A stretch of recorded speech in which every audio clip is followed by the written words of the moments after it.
C'est dans un contexte de grande tension que les soldats de l'ONU se préparent à une nouvelle patrouille dans les rues d'Abidjan. Depuis plusieurs jours, ils doivent faire face à l'hostilité grandissante des partisans du président sortant Laurent Gbagbo.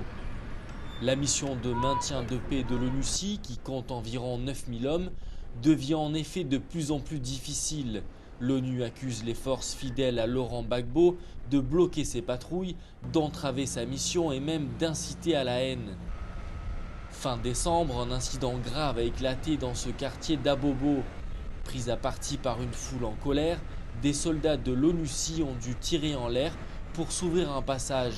Le 29 passé, au cours des différentes marches, donc la population civile, ils ont pris nos éléments. Nous, ça ne fait pas peur parce que nous avons fait ça. Mais la discorde entre l'ONU et le camp Gbagbo ne cesse de s'aggraver. Nous avions donné notre accord pour que l'ONUCI s'installe en Côte d'Ivoire. Et maintenant, nous ne faisons plus confiance à l'ONUCI. Donc la seule solution, c'est leur départ. Au contraire, la mission de l'ONU en Côte d'Ivoire vient de réclamer un renforcement de ses troupes avec 1000 ou 2000 soldats supplémentaires.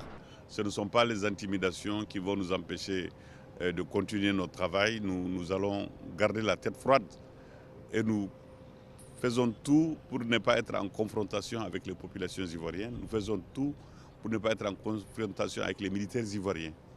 Parce que nous voulons une solution pacifique de l'impasse politique née du second tour de l'élection présidentielle en Côte d'Ivoire.